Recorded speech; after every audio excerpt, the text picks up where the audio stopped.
Hello everyone, welcome to the Mercury Virtual. Hope you are doing good. Today I'm going to continue with your chapter number 6, that is a data type. Till now we have covered what is a function, what is a pointer, what is C, what is a data type. So all these concern, all the best example, arrays, sequential algorithm, looping, all this what we have done in the C language. Now today I'm going to continue with your next chapter, that is chapter number 6, that is data types. We have studied about the int, char, float, right? Int takes 2 bytes, so that will be studied in detail. How many types of int, what are the types of int. So this is the target, or this is the topic for the today's class, that is the data types. But before this, as usual, let's take a quick review what we have covered in the last class. In the last class we have started with the concept, that is the pointers. We started with the introduction to the pointer, that is what is a pointer and why we are using the pointers. So in simple terms, a pointer is a variable that can store the address of another variable. That is a variable, it is also a variable. What is a variable? That value or that value varies from time to time, that is a variable, right? So pointer is a variable that can not store the value but can store the address of another variable, that is a pointer. Means if I want to store the address of one variable, that is P, I want to create the pointer, that is V, that stores the address of the variable P. So that is a pointer. This says it is hard to get a grip on the pointer, that is it is hard to make an expert on the pointer just by listening to programmer jargon. This is the pointer notation we have discussed.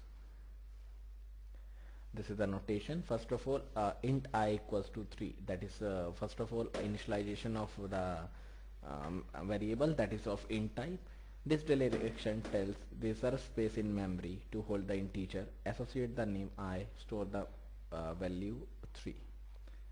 So now this is a function that represents how to store the address and how address will be printed, that is a printf address of I equals to %u. In the same way, address of I equals to %d, that is used to store the value. We have studied about how to store the or how to display the address, that is by using ampersand, and how to print the value, that is by using simple variable, that is I. This is the output that we have discussed. Then we have discussed about the explanation of the program. This is a program, that is this is the operator that is used to represent the address. This operator is also known as the value at address operator. This is come over here. This is this is the address. This is the value at address operator. Is also known as the indirection operator. This is the asterisk sign, that is a value at address operator.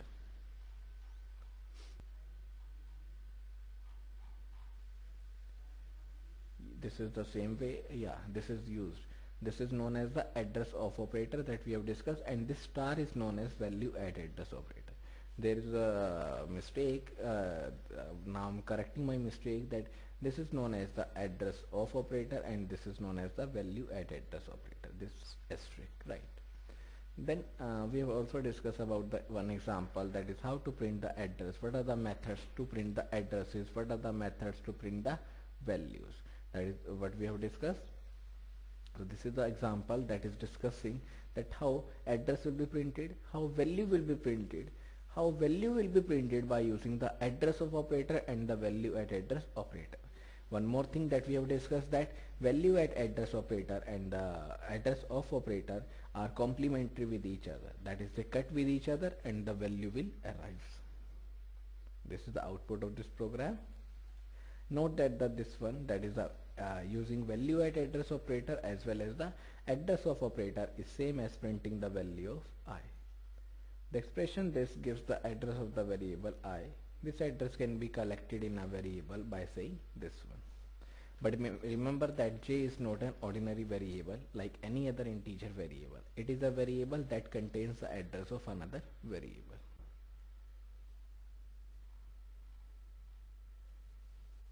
This is the example that shows i's values is 3 and j's values is i's address. This declaration tells a compiler that j will be used to store the address of an integer value. This is the best example. That is, j is a variable, that is a pointer variable that stores address of the integer type only, not the float type, not the char type. That is, it can store only the integer type. Why? Because it is represented as int pointer j. In other words, j points to the integer. Then we will discuss one example that shows how to print the address and how to print the value. So these are the three lines that shows how to print the address, and these are the lines that shows how to print the value. The output, that is, we have discussed. These are the declaration about the pointers. This is the declaration for the pointer, that is alpha, then char pointer ch, then float s, that is the alpha, cs and h are declared as a pointer variable, that is the variable capable of holding the addresses, that is a variable declaration. Remember that addresses are always going to be whole number, therefore pointer always contain whole numbers. The declaration float pointer s does not mean that s is going to contain a floating point number. No, it stores the address of the some floating point number, right?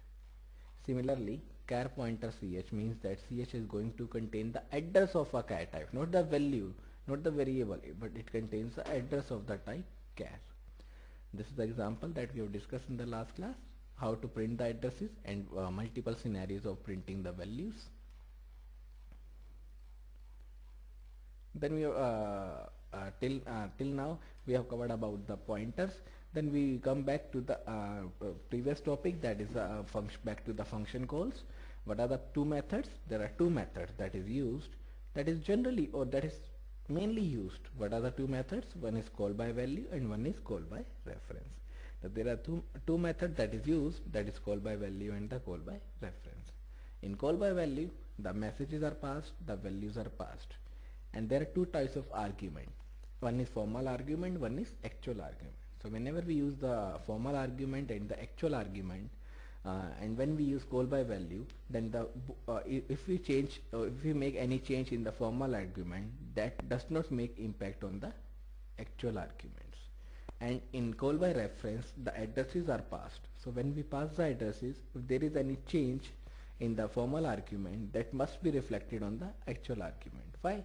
Because that is just a copy of the actual argument. So that is giving the reference. So any change changes made in the memory, so it always reflect in the actual argument also. So these are the two types: sending the values, that is call by value; sending the addresses, that is call by reference. In the first method, the value of each of the actual argument in the calling function is copied into the corresponding formal argument of the called function. With this method, the changes made to the formal argument are in the called function have no effect on the values of the actual argument in the calling function. The following program illustrates a call by value. This is the program that is used for swapping the values. What is swapping? That is interchanging the values. Suppose A contain 10, B contain 20, right? After swapping, B contain 10, A contain 20. That is swapping the value, interchanging the values of the variable, that is A and B. This is the example. First of all, there is a main function, then int A equals to 20, B equals to 20. Then uses the function that is swap V, A comma B. That is using the function that is the swap function, then A comma B. When this function will be called, the cursor directly moves to this one. That is, cursor directly moves to this part. Then uses two variable. Instead of AB, it uses X and Y. That is of the type integer. So int X and int Y. And taking one more variable, that is int T. That is also of integer type. T is a temporary variable that is used to swap the value.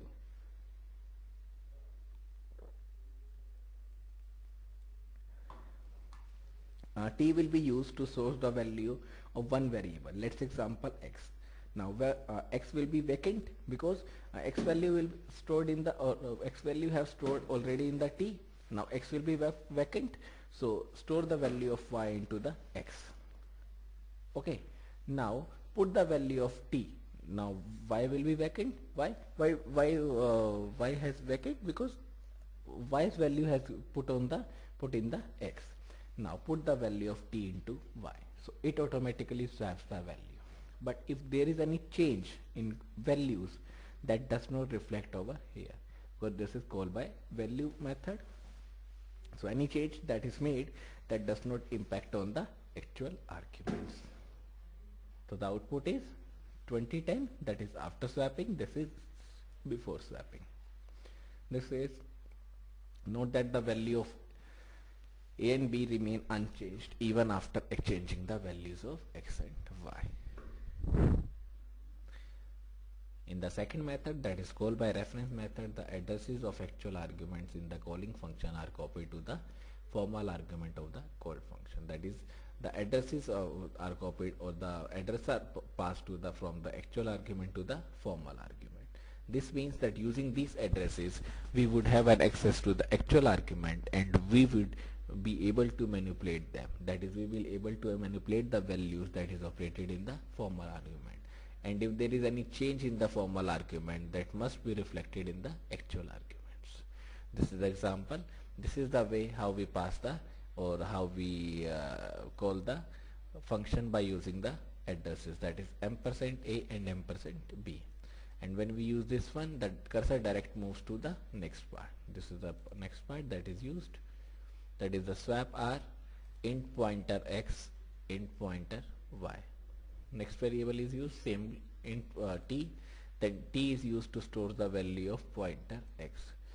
And then pointer y will be used to store in the x. Then same way the value of t will be stored in the pointer y. Now this is the call by reference method, so any change that is made in the formal argument must be reflected into the actual argument. This is the output that we have discussed, the same output, a equals to 20, b equals to 10. Then we have, no, this is not discussed, this I have given to you, that is please use this one, that is please read out the this one, and if there is any doubt, then please ask the doubts. Then at last we have discussed about the conclusion. What is the conclusion? That is the conclusion about the pointers. That is what we have discussed about the pointers. Then we have discussed about the recursion. That is any function that called itself. That is, if a function call itself again and again, that is known as the recursion. In C, it is possible for the function to call themselves. It is saying that in C language, it is possible for the function to call by itself again and again. A function is known as recursive if a statement within the body of a function, that is, if the statement, any statement that is available in the body of a function calls the same function again and again. Sometimes also or called circular definition. Recursive is thus the process of defining something in terms of itself. That is used to represent the factorial of a number, that is the product of all the integer between 1 and that number.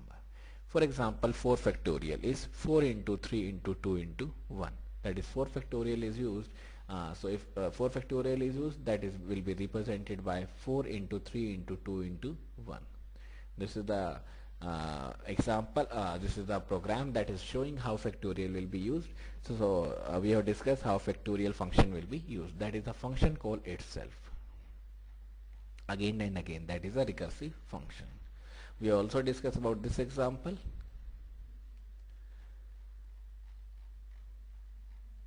Then we have discussed multiple methods, multiple options that is available for the recursive function, for the recursion function. This is the diagrammatical representation, how this function will work. Then we have discussed the stack with the recursion. That is, the stack will be used, that is the LIFO method will be used with the recursion.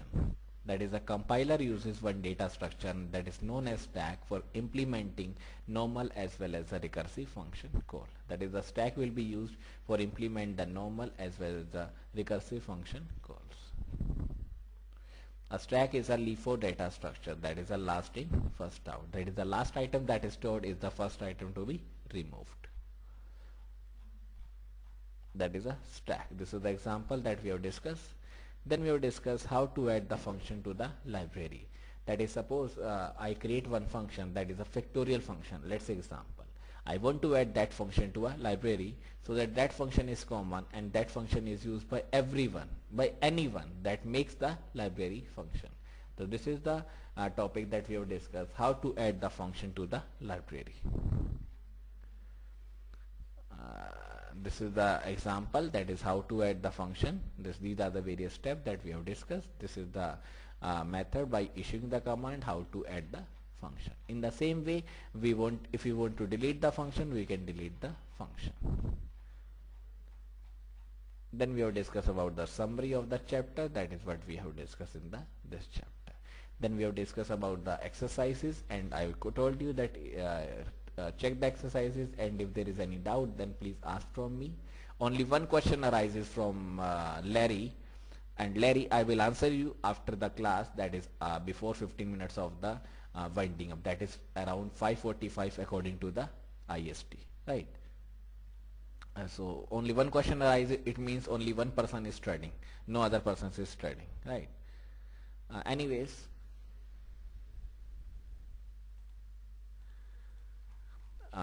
next,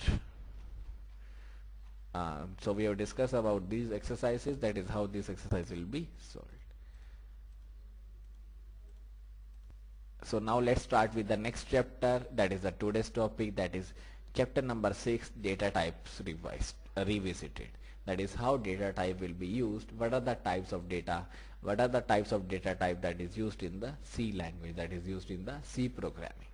In this, we are going to cover integer, that is either long and short, integer, that is either signed and unsigned, character data type, that is again signed or unsigned, then float, double, more issues.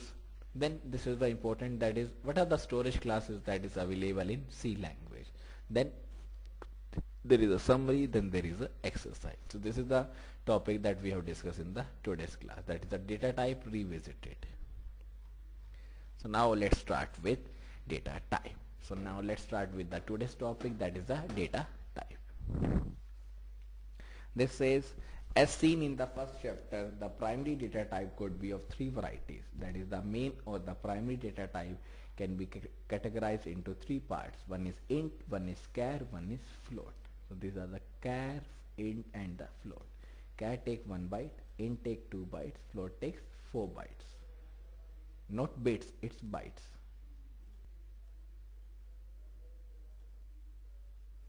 It may seem odd to have too many. How C programmers manage with such a tiny set of data types. That is, how only 3 objects or how only 3 parts will be used to store the result. That is, these are the few data types that is used to store the result. In fact, fact is, the C programmer are not really depraved. They can derive many data types from these data types. That is, if I think or if I see there are only 3 data types, that how C manage. So this paragraph says, this line says, C programmer manage by deriving the few data type or by deriving new data type from these basic data types, that is int, char and float. They can derive many data types from these 3 types. In fact, the number of data types that can be derived in C is in principle unlimited. A C programmer can always invent whatever data type he needs. That is, any C programmer can invent or introduce new data type what the programmer needs. Not only this, the primary data type themselves could be of several types. For example, char.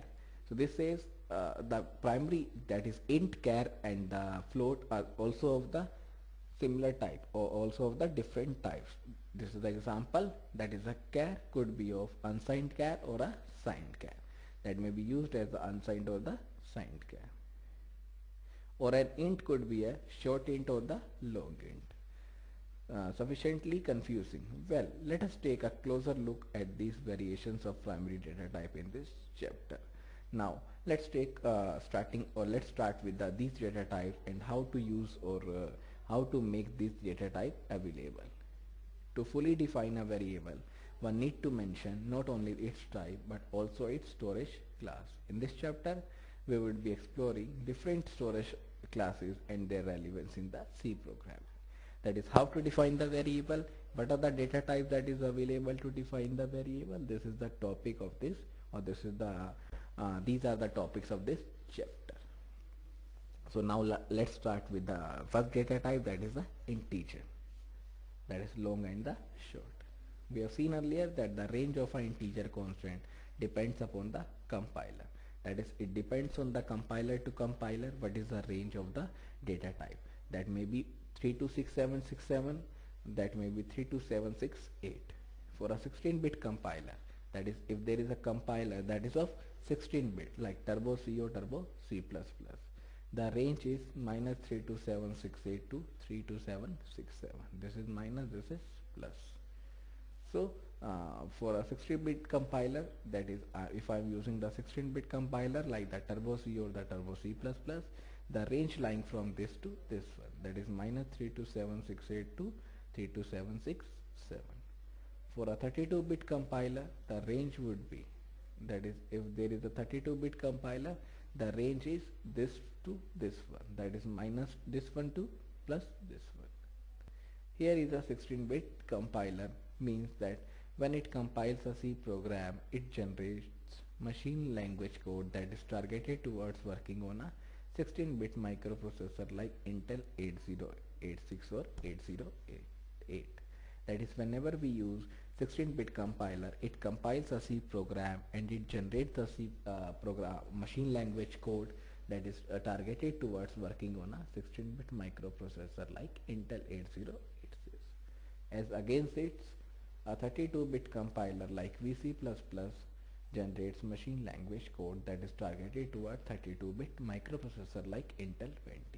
This paragraph explains you the history, that is, if I am using different compiler, that generates a different output. If I am using 32-bit, that generates a different output. If I generate uses the 16-bit, that generates a different output. Note that this does not mean that a program compiled using Turbo C++ does not work on a 32-bit register. That is, some compiler are compatible with each other. It would run successfully, but at that time the 32-bit processor would work as if there were a 16-bit processor. That happens because the 32-bit processor provides support for the programs compiled using 16-bit compiler. That is used for the 32-bit processor, and that is used for the 16-bit compiler. If this backward compatibility or compatibility support is not provided, the 16-bit program would not run on it. This is precisely what happens on the new bit or the new Intel Intenium processor, which have a withdraw support for the 16-bit code.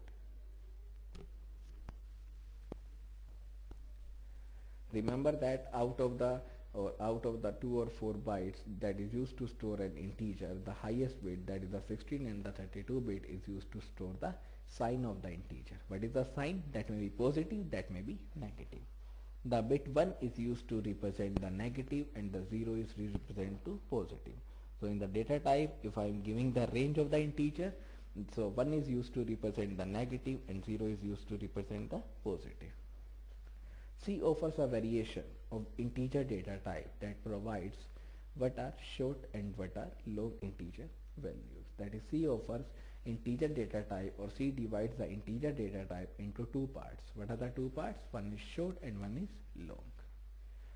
The intention of providing these variation is to provide integer with different ranges wherever possible. That is, it is used to provide different range to the different short and different long, that depends on the compiler to compiler. Each compiler can decide appropriate size depending on the operating system. What is the operating system? Like Windows, Unix, Unix, Linux, these are the operating system that are subject to the following rules. So these are the various rules that can be applicable for every compiler, every operating system, every computer. What are the rules? That is, shorts are at least 2 byte long. That is, if we are using the short values that are at least, or that are having at least 2 bytes big values, that is a short. Then long, that are at least 4 bytes long.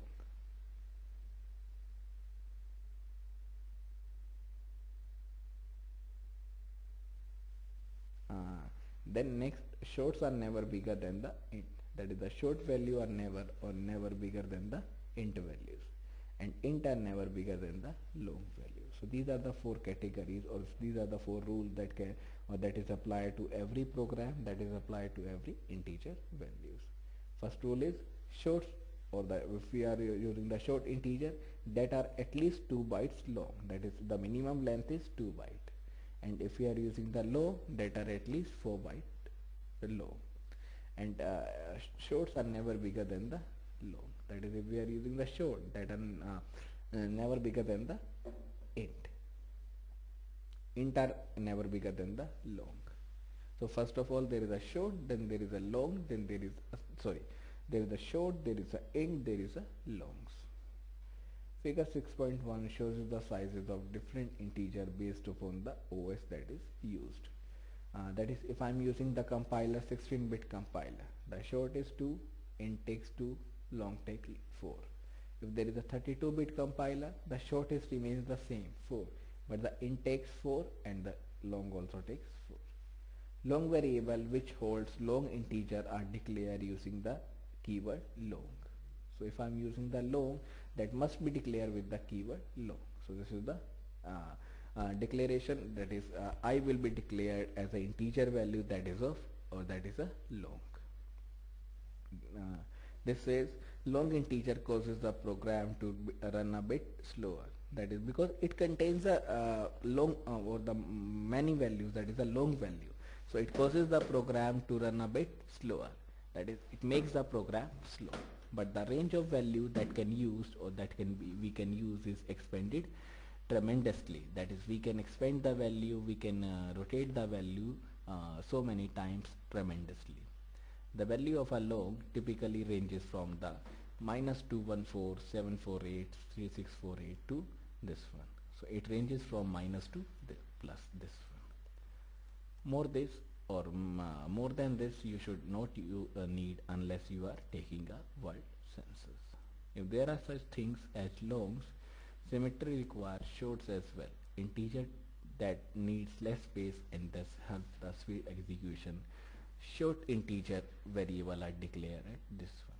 That is, if we are declaring the long, then the long keyword is used, and if you are declaring the short, then the short keyword is used.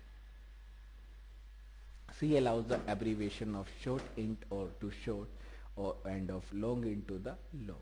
That is there is no requirement that you have to write short int. No, simply write short, because int short is only of int type, that is a short.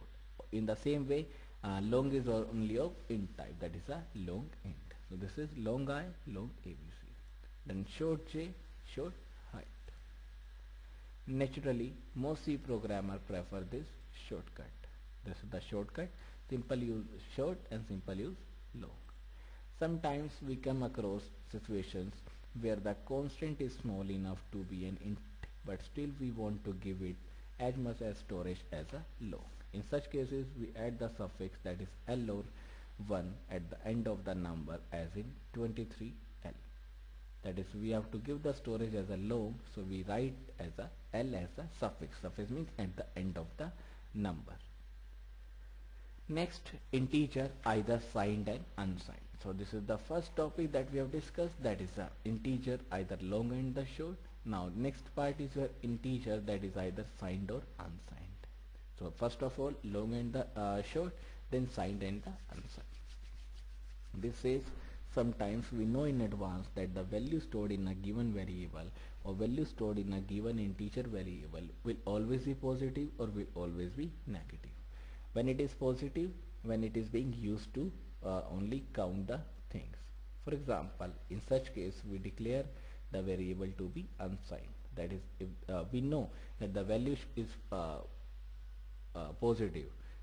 Value is positive means we have to count the things. If we know something, then we can use the unsigned integer. This is the example of unsigned. That is unsigned int num student. That is, unsigned is used as a keyword. Then there is a data type, that is a int. This is the variable name, that is a number of student. So this is unsigned int number of student. With such a declaration, the range of permissible integer values will shift from this to this one. That is, Now when we use the unsigned integer, the range will be shifted from -3 to 768 to the 3 to 7627 to the range that is 0 to 65535, because this is the range for the short and the long. This is the range, so that will be shifted to 0 to 65535. So there is no negative value. Why? Because this is an unsigned integer that takes only positive value, so there is no negative value, so it ranges from 0 to the 65535. Therefore, declaring an integer as unsigned almost double the size of the largest possible value that it can otherwise take. This so happen because on declaring the integer as unsigned, the leftmost bit is now free and is not used to store the sign of the number. This is the way how unsigned will be declared. This is the way it is declared.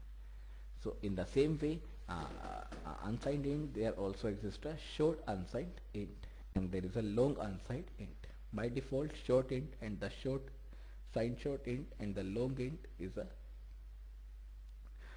signed long int. So either uses the short int or either uses signed short int, either uses long int or either uses signed long int. Next data type is your char, that is either signed and the unsigned. That is, we use either char as a signed variable or char as a unsigned variable. So we use these two, or there are also two parts of the data type, that is a char. So look, these are the various categories of the primary data type only, that is a int, char, float. We have discussed about the integer, that is either long and the short or either signed and the unsigned. Next category of data type is your char, that is either signed and unsigned. This says parallel to the signed and the unsigned int, similar there also exists the signed and the unsigned char that takes 1 byte, both occupying 1 byte each but having different ranges. To begin with, it might appear strange as how a char will have a sign, that is how a char variable will be used, or how char will be used as a, or how char can have a sign. That is, a sign means a symbol that is either positive or negative. This is the example. Consider the statement. This is the statement that is considered, that is char ch equals to a. That is, a variable is declared, that is a char ch equals to a. And a will be used, and a will be stored in the, or a will be captured in the single quotes. Here what gets stored in C is the binary equivalent, or ch is the binary equivalent of the ASCII value of a. Why this is a? It shows the binary equivalent of the ASCII value. What is the full form of ASCII? That is American Standard Code for the Information Interchange. So here in CH there is a stored, that is a ASCII value will be stored, that is a binary of the 65. And if 65 binaries can be stored, then -5 binary can also be stored in the signed char. So we can store the ASCII value, we can store the character in the signed char. A signed char is the same as the ordinary char. If I am using simple char or if I am using signed char, both are the same thing, and has a range from -128 to 127.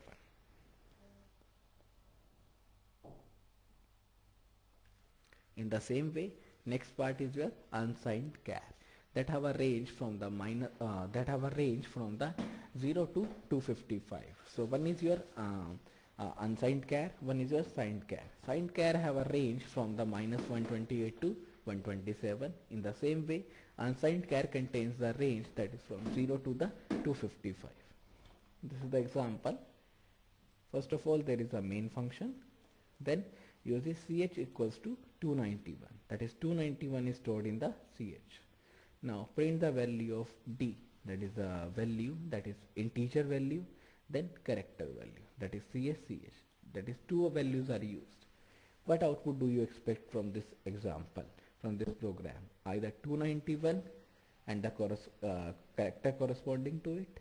Well, not really. Surprise.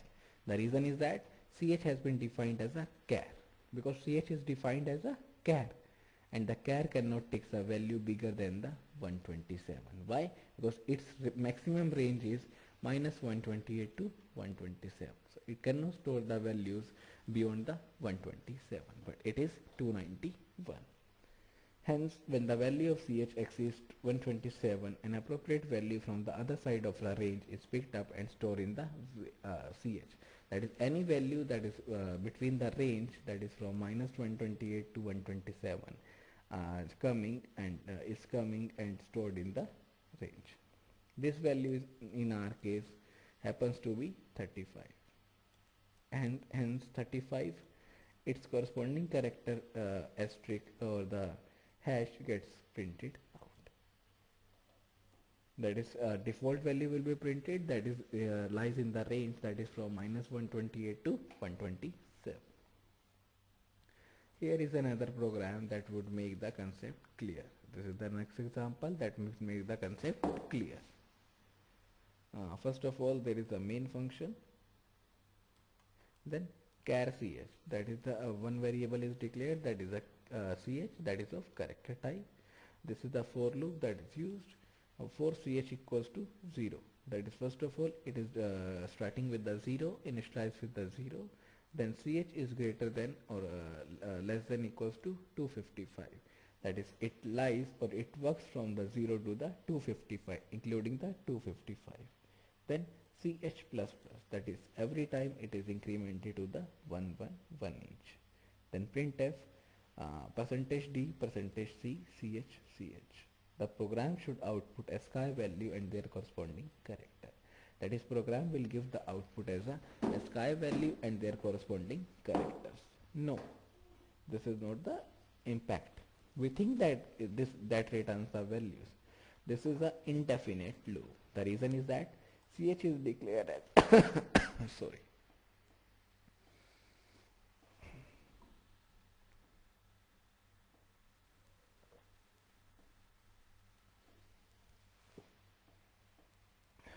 The reason is that ch has been defined as a char, and the char cannot take value bigger than the 127.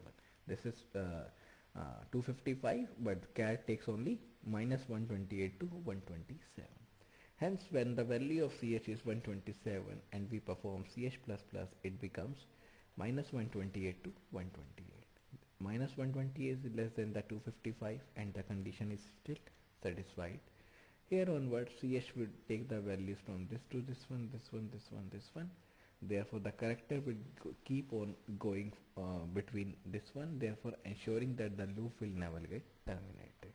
This is the loop, or this is the this is the unending loop, that is the infinite or indefinite loop. So how to overcome this difficulty? Would declaring ch as an integer char or the unsigned char solve the problem? Even this would not serve the purpose. Why? Since ch receives a value 255, C++ would try to make it 256, which cannot be stored in the unsigned char. That is, this is also the limitation of the unsigned char, that is, it can store only values from 0 to 255. So what is the solution? The alternative is that declare ch as an int, that is, declare the ch, that is the variable ch, as an integer value. However, if we are bent upon writing the program using unsigned char, it can be shown below. The program is definitely less elegant but workable all the same. So this is the scenario. This is the main function. Then unsigned char is declared. What is the unsigned char? That is a ch. Then uses the variable.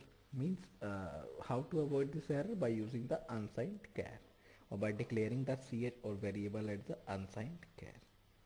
Then uses, or starting with ch equals to 0, ch is less than or equals to 255. That is, it starts from 0, it ends with the 254.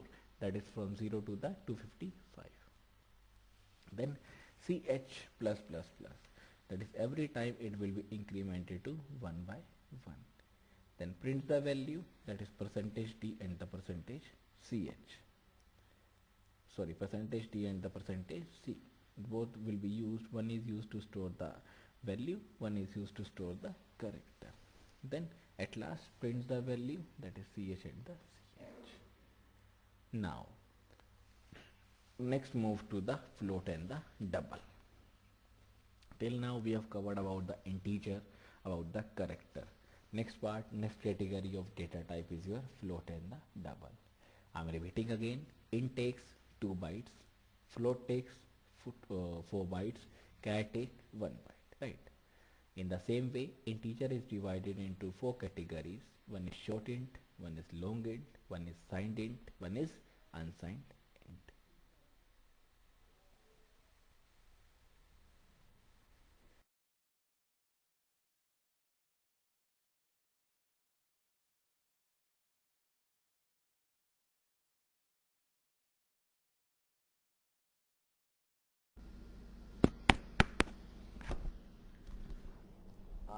So sorry for the delay, there is some network problem.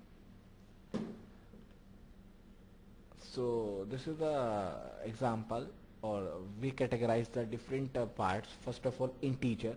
Integer is a data type that is divided into 4 parts. One is long, one is short, one is signed, one is unsigned, right? Char is also divided into 2 parts. One is unsigned, one is signed. The next part is your float, and the char takes 1 byte, integer takes 2 bytes, and the float takes 4 bytes. This says a float occupies 4 bytes in the memory and can range from minus 3.4 e, that is the exponent part 38, to plus 3.4 e38, that is it ranges from minus 3.4 e38 to the plus 3.4 e38. If this is insufficient, then C offers a double data type. That is, if this byte is insufficient, 4 bytes is insufficient, then C also offers a next data type, that is a double data type that occupies 8 bytes in the memory and ranges from minus 1.7 E308 to the plus 1.7 E308. That is, float takes 4, and double is the double of the float, that is a double of the 4 byte, that is a 8 bytes. So double takes 8 bytes in the memory. A variable of type double is declared as, that is, if there is a double value or double variable, it can be declared as this one. Like double keyword is used, then there are 2 variables, one is a, one is population. If the situation demands usage of real number that lies beyond the range offered by the double, then there exists a long double. That is, there is also a possibility, there is also an alternative, there is also a solution. That is, if the double is also insufficient to store the value, then there is one more concept, there is one more data type, that is a long double data type that ranges from minus 1.7 e 4932. Can you imagine how many exponents are using to plus 1.7 e 4932? A long double occupies 10 bytes in memory. That is, float takes 4 bytes, double takes 8 bytes, and the long double takes 10 bytes in the memory. You would see that most of the times in C programming, one is required to use either char or int, and cases where float double or long double will be used are indeed rare. That is, generally only 2 variables are used. One is int, one is char. And in the rare chances, float and the double are used. Let us now write a program that puts to use all the data types. That is, till now we have covered all the data types, so it's a time to put up all the data types in the program. What we have learned in this chapter. Go through the following program carefully, which shows how to use these different data types. Note that the format specifier used to input/output these data type. That is, format specifier means the %d, %u, %t. So please look over here, please see the or take the care of the format specifier that is used to represent these data type, to input and output these data type. So first of all, starting with the main function. This is the main function that is used, that is starting with the main function. Then declares the variable. First line says char C, then unsigned char D. So one is your signed char, that is a char C. As I told you, either we use signed char or either we use simple char. Both have the same meaning. This is char C. Then next point, unsigned char D. That is, the unsigned char is declared, that has a variable name is D. Then in the next line there is next variable, that is I, that is of integer type, then unsigned int. So in the same way the char c is a signed char c, in the same way this is the signed int I. The next one is your unsigned int I.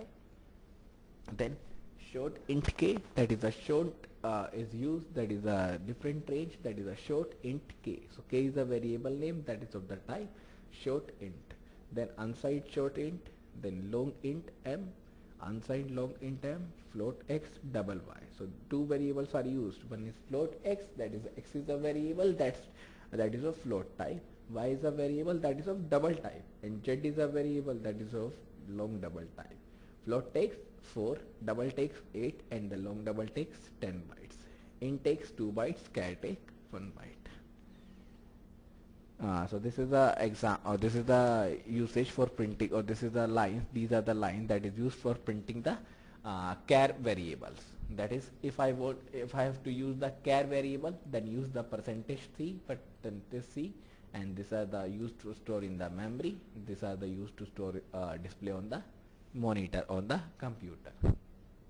Next point says scanf %d %u. So one is of integer type, one is of unsigned integer type. So for unsigned integer type, it is not that always use the u, because you see unsigned is of the variable has a name that is a j. So j is a variable that is of unsigned int, so uses the %u. This is used to display the unsigned int, that is a j variable. Then in the next line it is used to print the value, that is in the next line it is used to print the value, that is I and the j. Next point says only the short int will be displayed, that is a short int, that is a k, because short int there is a k, %d k. Then it is a unsigned short int l, so it is used as a %u. So for the unsigned, %u will be used, for the signed, %d will be used. Then there is a long int.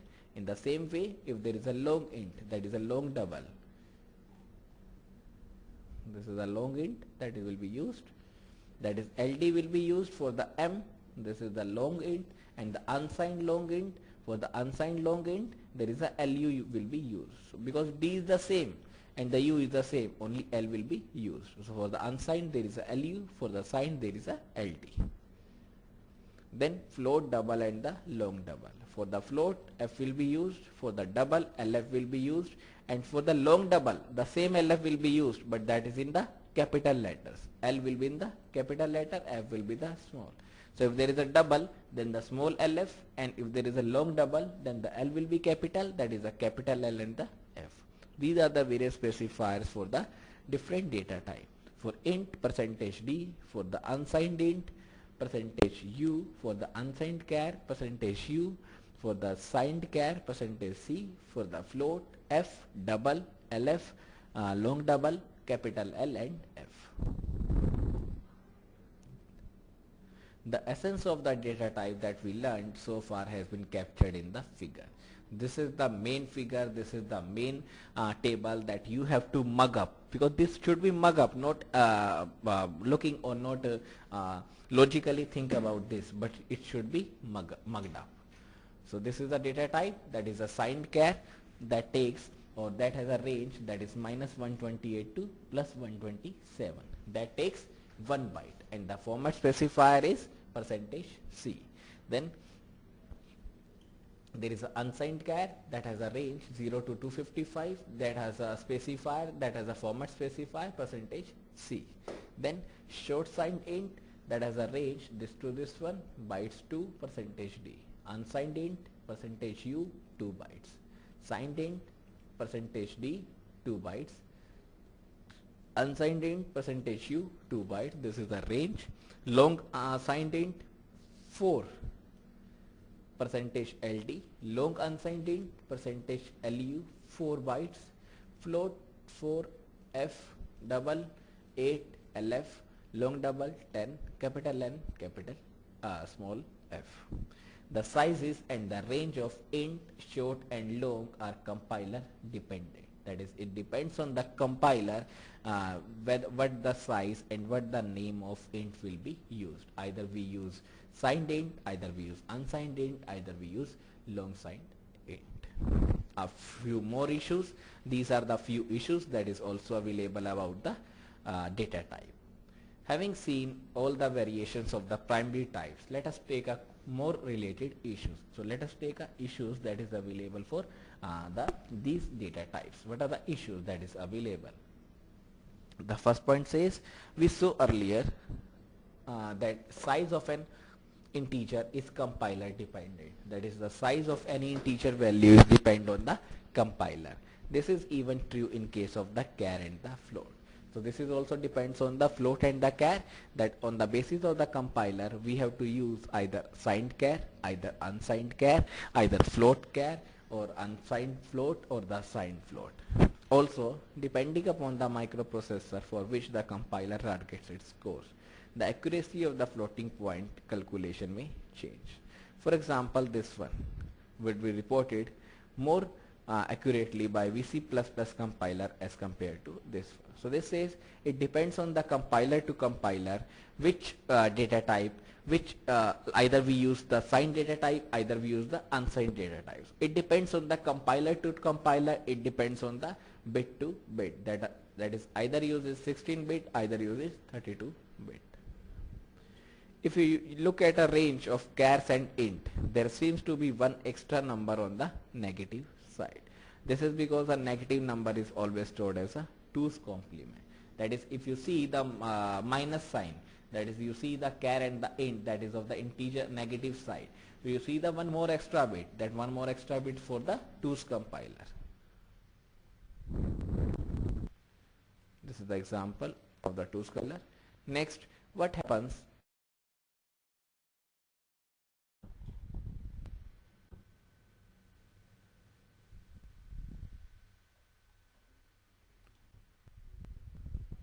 that is what happens when we attempt to store next point says what happens when we attempt to store 128 in a char. That is, what happens if there is a character that is more than the, or we have to store plus 128 in a char. The first number on the negative side is, that is, minus 128 gets stored. This is because from the ninth binary of 128, this is this one, only the rightmost 8 bits get stored. But when this is stored, the leftmost bit one is treated as a signed bit. This is treated as a signed bit, right? So this is these are the various issues that is used. That is more than if we are using the more than one variable, if we are using the beyond the range. So these are the various issues that is available for the integer values. This says if we succeed the range from the negative side, we end up one on positive side. So either we increase on the positive side, either we increase on the negative side. So next topic is your storage classes in the C. That is the next topic. So this is the topic that is data type we have finished, and the one topic that is left is the storage classes in C. This is a new topic. This is not related to the data type. That is the next topic. So let's take a 5 to 10 minutes break and then come back starting with this topic, that is storage classes in C. So let's take 5 to 10 minutes break, then come back starting with this topic.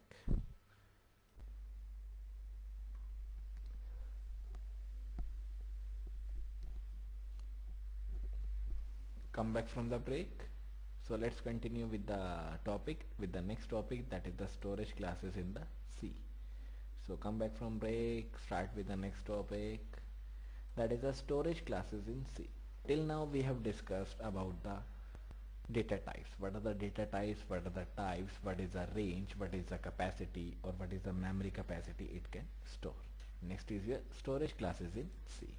This says, we have already said that all that needs to be said about constant, but we are not finished with variable.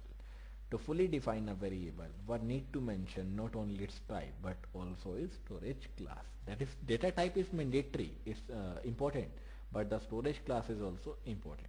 What is the storage class? That is a storage class that is, in other words, not only do all the variable have a data type, but it can have a storage class. That is, any data type can also have a storage class. That is a next category. We have not mentioned storage classes yet, but we have written several programs in C. We are able to get away with this because storage class have defaults. If you don't specify the storage class, the compiler will assume a storage class depending on the context in which the variable is used. This line says, till now we have written so many programs, we have wrote so many programs, but we have not declared the storage class. So it depends on the compiler. The compiler sometimes automatically takes the storage class. Therefore, variable can have certain default storage classes. From C compiler point of view, a variable name identifies some physical location within the computer where the string of bits representing the variable values is stored. That is from the C compiler point of view. That is from the point of view of the compiler, a variable name identifies, the name of the variable identifies some physical location, that is where it is stored, that is a physical location within the computer, where the string of bits, that is a string of bits means collection of bits, represents the variable value or represents the variable value where it is stored. There are generally two types of location that is used or that is kept. What are the two locations? One is memory and one is CPU register. So there are two locations that will be used. There are two kinds of location. One is memory and one is CPU registers. It is a variable storage class that determines in which of these locations the value is stored. So it depends on the storage class. It decides, or the storage class decides, where it will be stored in the memory, or where the variable will be stored. Either it will be stored in the registers or either it will be stored in the memory. It means variables. Moreover, a variable storage class tells us what is the storage class criteria. What it tells us, where the variable will be stored. So it depends on the storage class, or it tells us where the variable will be stored. Either it would be stored in the storage class, either it would be stored in the registers, either it would be stored in the memory. What will be the initial value of the variable if the initial value is not specifically assigned? That is, if the initial value is not assigned or not specifically assigned, then what is the default initial value? That is also the main concern. Then what is the scope of the variable? Scope means in which function it would be declared, it would be available. That is the scope of the variable. Next, what is the life of the variable? That is how long a variable exists. That is also a next question. That is also a next part, that is that storage class decides about a variable. There are four types of storage classes in C. So there are four types that is used for the storage classes. One is automatic storage class, then register storage class, then static storage class, then external storage class. Now let us examine these by one.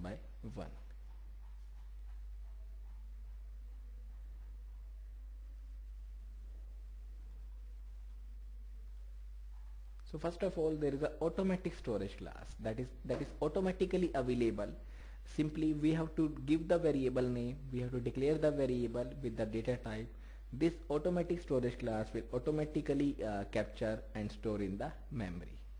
So the feature of variable defined to have automatic storage class are as under. That is the automatic storage class. What is the or where it will be stored? The variable that is in memory. The default initial value. What is the default initial value? That is unpredictable value, which is often known as garbage value. That is not a predictable value, that is unpredictable value, which is generally or which is often known as garbage value. What is the scope? Means what is the scope of the storage class? That is local to the block in which the variable is defined. What is the lifetime? So these are the four concerns that is generally used when we use the storage classes. So when we use the automatic storage class, so it will be stored in the memory. Default initial value, that is a garbage value. What is the scope? That is local scope. What is the life? That is remains till the block is defined, or till the block continues. That is till the control remain within the block in which the variable is defined. Following program shows how an automatic storage class variable is declared and the fact that if the variable is not initialized, it contains a garbage value. This is auto will be used, that is the auto class will be used. This is the auto class, auto storage class, automatic. Then int ij, printf %d ij. So there are two values that is used, that is I and the j. The output of the program could be, this is the output that is used, that is 1211 and 1221. This is the output where these are the garbage values of I and j. So these are the garbage values that is taken by the program itself, any garbage value. When you run this program, you may have different values, since garbage values are differ from one person to one person, differs from one compiler to another compiler. So always make it a note or point that if you initialize the automatic variable properly, otherwise you are likely to get unexpected result. Note that the keyword for the storage class is auto, that is for the auto, not the automatic. Scope and the life of an automatic storage variable is illustrated in the program. This is illustrated what is the scope and what is the life. This is auto is declared, auto variable, that is int I equals to 1, curly braces open, one more curly brace, one more curly brace. Then printf, that is prints the value of I, then this will be closed, this will be closed, again prints the value of I, again prints the value of I. So in all the blocks there is a storage class that is a 1. This is because all printf statement occur within the outermost block. This is the outermost block, all the statement is within the outermost block. A block is a all statement that is enclosed within a pair of braces in which I has been defined. It means that the scope of I is local to the block in which it is defined.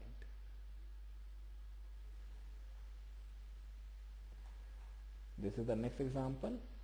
Auto int I equals to 1, auto int I equals to 3, 2, 3. The output will be 3, 2, 1. Why? Because first of all this will execute, then this will execute, then this will execute. This contains 3, this contains 2, this contains 1. Note that the compiler treats the 3 i's as totally different variables since they are defined in different blocks. This is a different block, this is a different block, this is the different block. And hence the I in the second printf refers to the I with the value 2. When the control passes or comes out of the next innermost block, the third printf, that is this printf, gives the value that is 1. Understand the concept of life and scope of automatic variable thoroughly before proceeding with the next storage class. So this is the automatic storage class, that is the auto keyword is used, and what is the scope, what is the life, that we have discussed. Next is your register storage class, that is the next category, that is one is finished, one is automatic, one is register storage class. The features are as follows.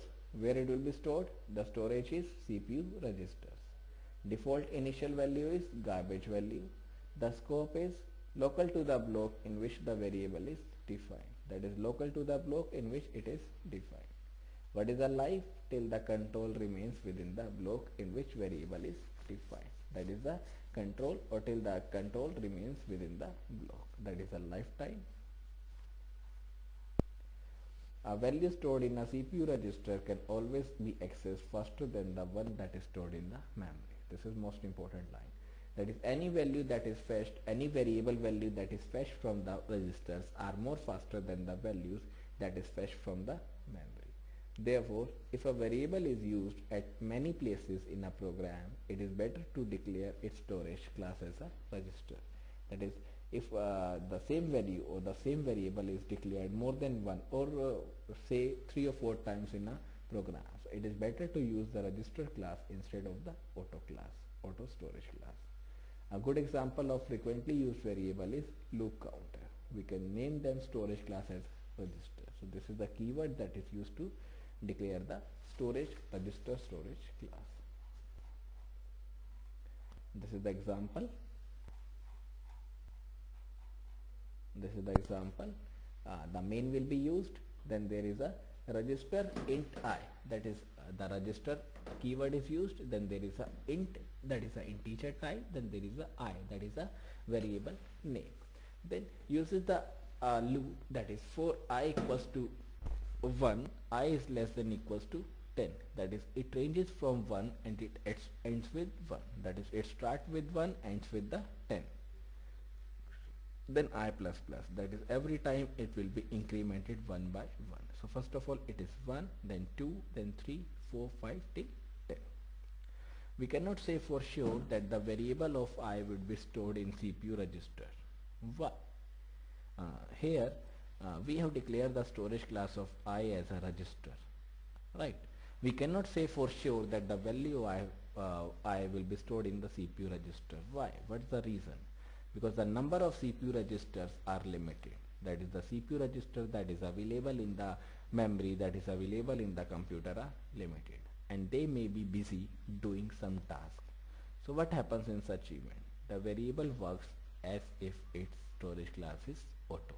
That is, if the registers is not available to store the value of the variable in the register, so the variable automatically goes to the auto class. Then the which storage class is used, then the auto storage class will use. That is, the storage class is auto.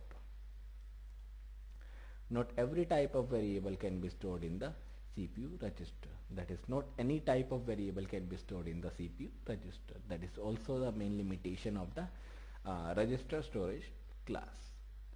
Next, for example, what is the example? This is the example that shows the register storage class. If the microprocessor has 16-bit register, so this is the example that if a microprocessor means the CPU has 16-bit register that contains 16-bit register, then they cannot hold a float value or a double value. That is, if it is of 16-bit register, that it cannot store the float value or the double value, which requires 4 or the 8 bytes. However, if you use the register storage class for a float or a double variable, you won't get any error message. That is, if you use the register storage class for the float or the double variable, you won't get any error message. All that would happen is the compiler will treat the variable to be of auto storage class. That is, whenever we use any compiler that does not support the register storage class, then automatically computer or the compiler treats the variable or is of automatic storage class, that is a keyword auto. So these are the two storage classes that we have discussed. One is auto, one is register storage class. In auto, the variable or the values of the variable will be stored in the memory. In register storage class, the value will be stored in the registers. And they are so faster than the automatic storage class. Then next is your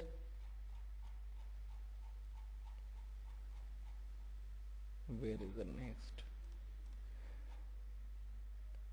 next is your static storage class. That is the next part. The features are as follows. Where is the storage? That is in memory. What is the default initial value? That is 0. So it is stored in the memory. The default initial value is 0. This is the most important line. Then what is the scope? That is local to the block in which it is declared. What is the life? That is the value of the variable persists between different calls. That is, what is the life duration or what is the life? That is the value persists. That is the values lies or the navigate between different function calls. Compare the two programs. These are the two programs that we is using, that is the 6.3, to understand the difference between automatic and the storage class. This is the auto will be used, this is the static will be used. This is the automatically it is used 1, 1, then I equals to I plus 1. The same concept will be used, but in this the output will be stored in the memory. This is also output will be stored in the memory. This is 1, 1, 1. This is 1, 2, 3. Right.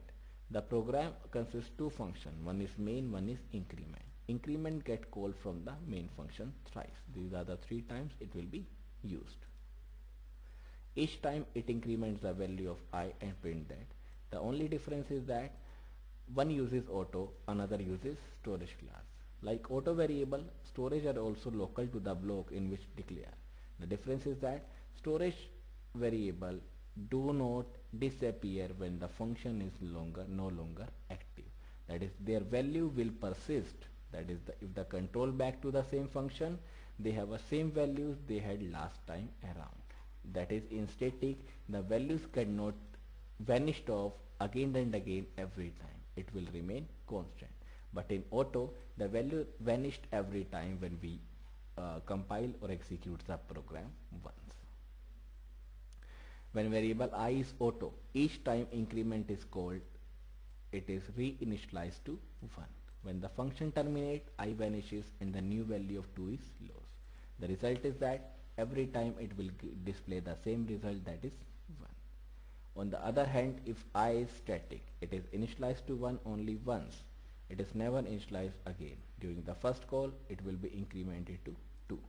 Because I is static, this value persists. The next increment is called, it is not reinitialized to 1. It will use the 2 value, that is 2 plus 1 is 3 values. This says in static, the value remains constant.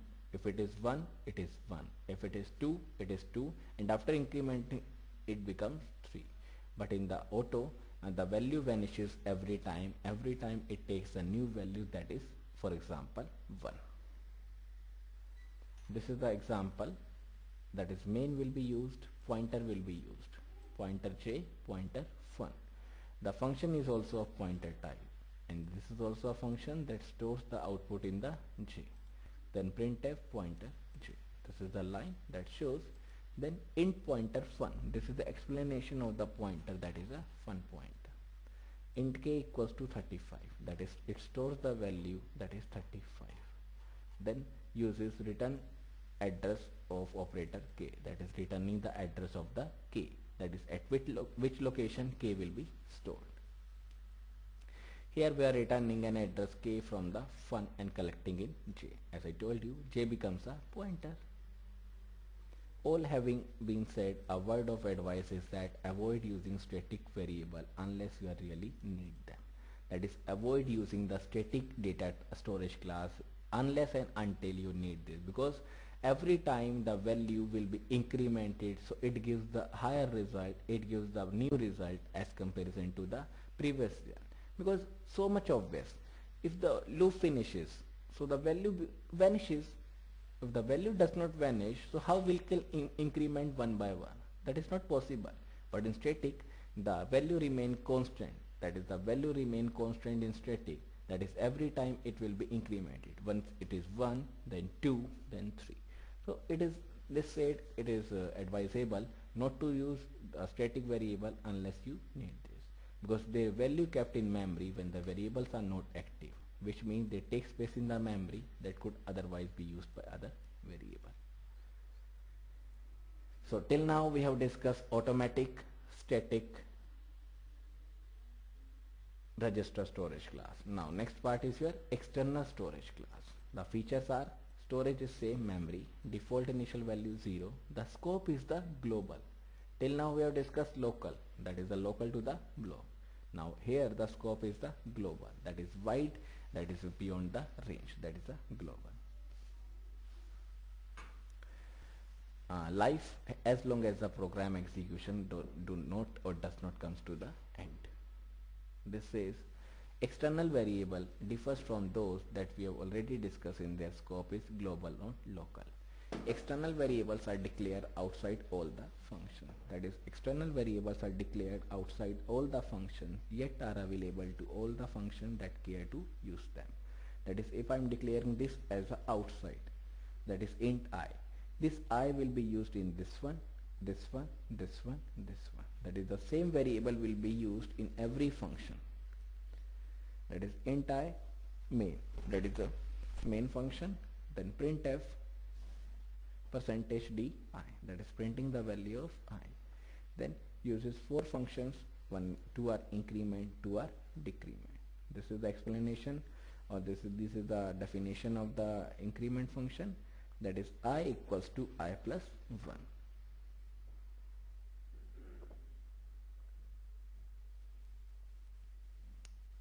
Then print the value, that is non-incrementing I equals to %d, that is I. Then decrement, that is I equals to I minus 1, that is non-decrementing I is same. The output would be I equals to 0. This is I that has no value, the output would be 0 first of all. Then on incremented, this becomes 1, again incremented, this becomes 2. But this gives the 1, and this next function that gives the 2, because it is incremented again, 1 plus 1 is 2. On decremented is, first of all it becomes or it gives 1. Why?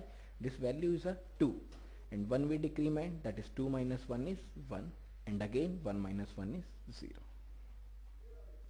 As is obvious from the above fact that the value of I is available to the increment decrements, I has been declared outside the function. This says whenever we use, so this says whenever we use the variable, whenever we use the global variable, that will be used by every function again and again, and its value will be repeated in every function.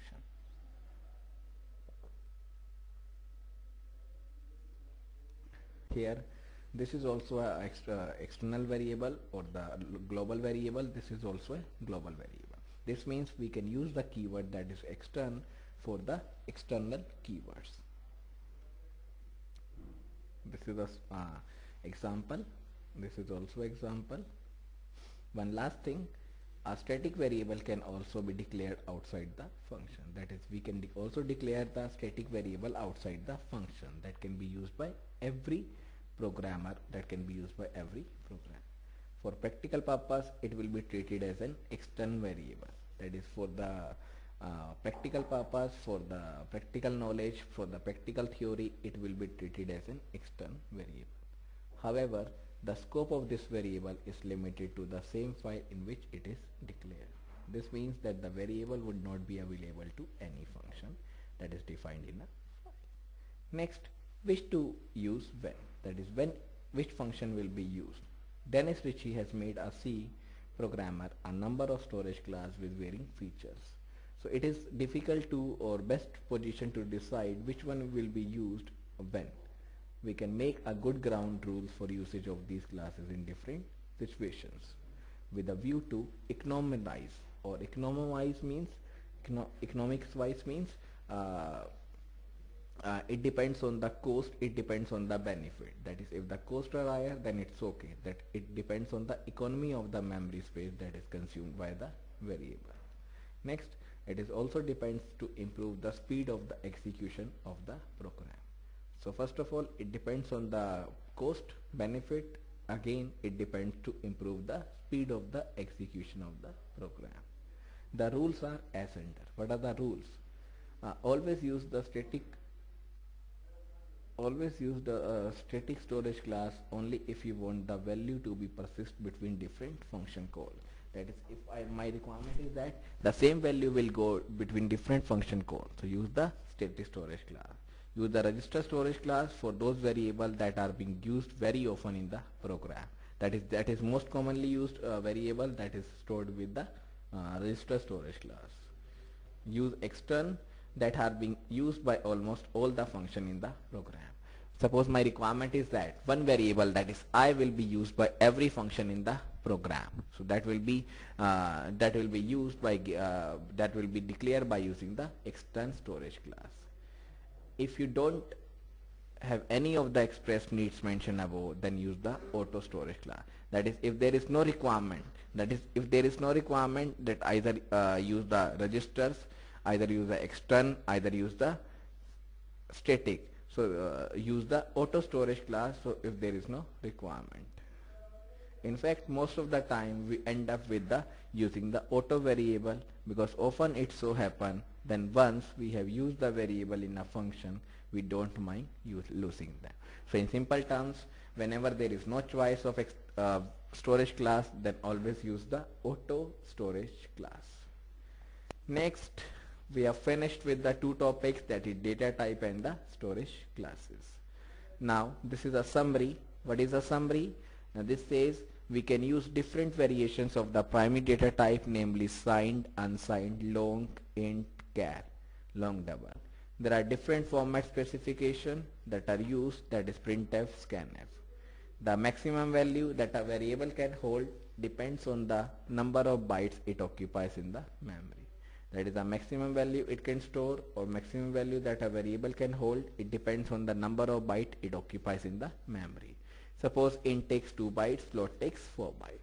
By default, all the variables are signed. We can declare as a unsigned to accommodate greater value without increasing the byte occupied. we can make use of proper storage classes like auto, register, static, extern to control 4 sequences or 4 properties of the variable, that is storage, default initial value, scope and the life. This is what we have covered in this chapter.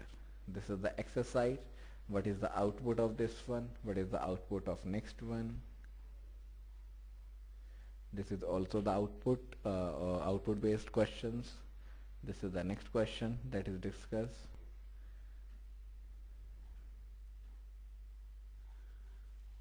Then this is the question that is pointing out or pick up the errors if any in the program.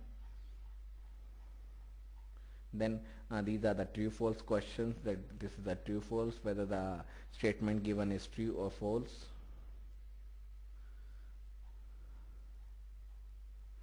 Then there is a next chapter, that is a C preprocessor. So ending with the chapter, ending with 6th chapter today, that is the data type and the storage classes. Now this is the 7th chapter that I am going to start in the next class. So that's all for today's session. Now if you have any doubts, then please clear the doubt and I will answer you. And one doubt that came from the Larry, I will answer right now, or I'm going to answer right now. So in tomorrow's class, I will be starting your next topic, next chapter, that is the C preprocessor. So that's all for today's session. Thank you so much, everyone.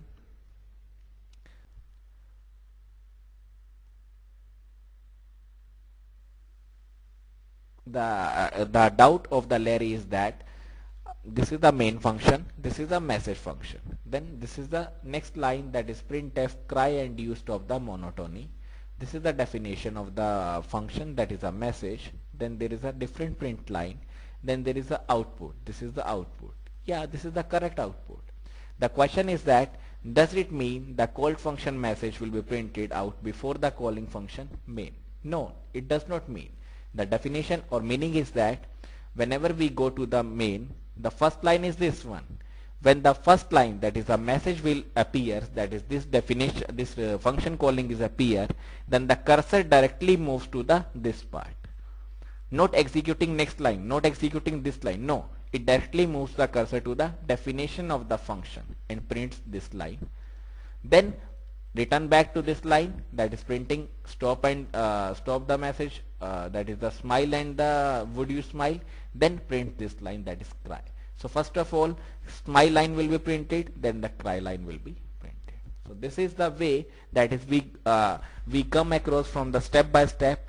Once first of all, in the next line or in the first line, if it is a function, then directly jump to the function definition, then gives the output and then moves to the next line. Now I think, Larry, your doubt is clear.